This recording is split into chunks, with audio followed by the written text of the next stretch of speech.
All is right with the world. IndyCars around the Indianapolis Motor Speedway. But this test today was a special test. It was a test that is looking towards IndyCar's hybrid future. So let's talk about what went down today and how the test went.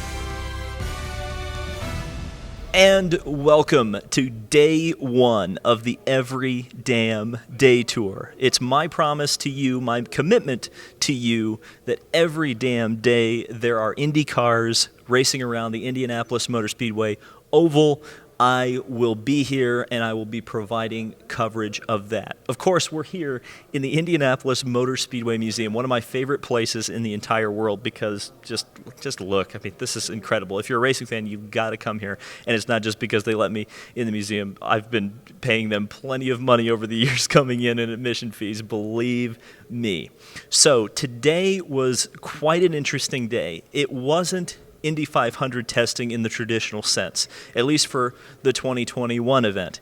You had four drivers here, four teams. You had Aero McLaren SP Pato Award. You had Team Penske, Joseph Newgarden, the Pennzoil livery, number 3 that Scott McLaughlin will be racing in the Indianapolis 500. You also had Scott Dixon, PNC Bank Honda.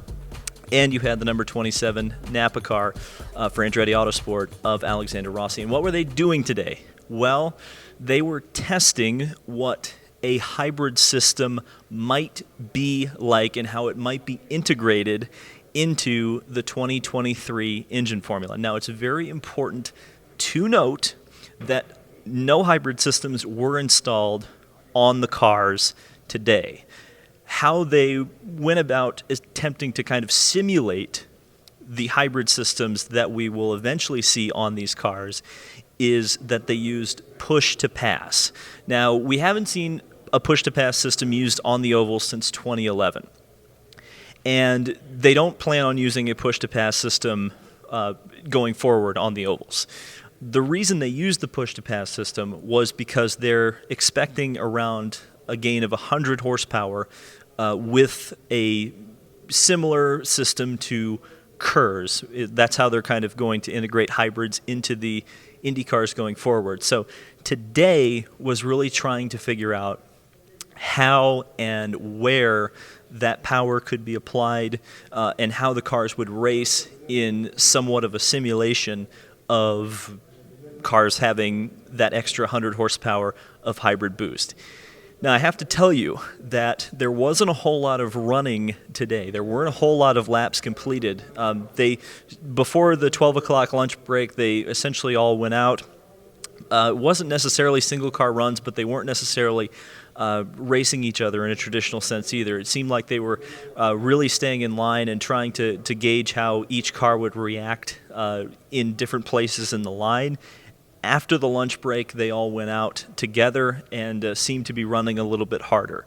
Now, I can't 100% confirm this, but based on what I am hearing and judging by a couple of things such as the test ending earlier than I believe what the schedule was supposed to be, 4 p.m., it ended around 2 o'clock. It sounds like, and also looking at drivers like Alexander Rossi, who, again, in my estimation, I've been watching cars go around this racetrack for 20 years. It didn't look like Alexander Rossi was particularly comfortable.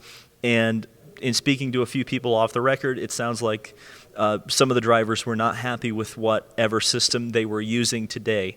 So that's definitely something interesting. Now, I want to be very clear here because this is a very early stage. This is very early stage testing. And again, they're not even using any kind of a system that they're actually planning on using in competition. So when you hear that, don't immediately think it's the worst case scenario and it's a disaster immediately. This is the first time they've put something like this on the track in this sort of a configuration with this sort of goal. It's not like panic time by any stretch of the imagination, but it is interesting that it seems like this particular combination that they tried didn't work. So it'll be interesting to see in the future what sort of solutions they try and what they try on the cars to try to achieve either that hybrid simulation or once they finally actually start getting KERS systems onto the cars, how the the cars themselves react. Again, it didn't seem like they ran all that much. I can't imagine they got a whole lot of data in the traditional sense. Based on a lot of other tests I've seen, again, it seemed like there was a lot of discussion going on. Again, it wasn't like I was in the pits. I can't tell you exactly what was going on, but it seemed a little bit abnormal based on how much they were running versus other test days. So looking to the future a little bit, there is another test scheduled here, and we'll be there for sure on April 8th and 9th, I believe, or at least the 8th and 9th, or 8th and 9th, something like that. My understanding is that there's going to be around 32 cars at that test alone, and we're expecting somewhere in the range of 35, 36 cars to actually enter the Indianapolis 500, so it's going to be virtually the entire field. The other thing I need to mention is a lot of talk has come out in recent days about the crowd at the Indianapolis Motor Speedway. Roger Penske himself has said there's 170,000 tickets sold to this race for 2021. He mentioned that while he wasn't going to give anybody an official number, his goal is to actually increase the capacity potentially to as much as 250,000. There's around about 230,000 seats. That would mean 20 to 30,000 people, if that's the max number, in the infield. Now, some local health officials came out and said the race will have fans. Again, it's an indeterminate amount. The mayor, Joe Hogsett, came out just yesterday and talked about the fact that, yes, he believes the Indy 500 will have fans. It's going to be a matter, at least in his mind, of if for some reason something happens with the March Madness. Looking at the Super Bowl, I made a video about that a while ago. The chances are pretty high that it's not going to be a super spreader event. So within the next couple of days, maybe even just weeks, we're going to have a pretty good idea of what the capacity is going to be for the Indianapolis 500 and how things go forward. I hope that nobody gets their tickets cut off, but that could be a possibility. So from here, the Indianapolis Motor Speedway, I will be moving on to Sebring, Florida here in a couple of days to cover even more IndyCar testing. And then, of course, it'll be on back here to the Indianapolis Motor Speedway and then the beginning of the IndyCar season. Thank you guys so much for watching. I appreciate this so much and the fact that you guys let me live the dream. I hope you've enjoyed this coverage. Subscribe for more, and I'll see you in the next video.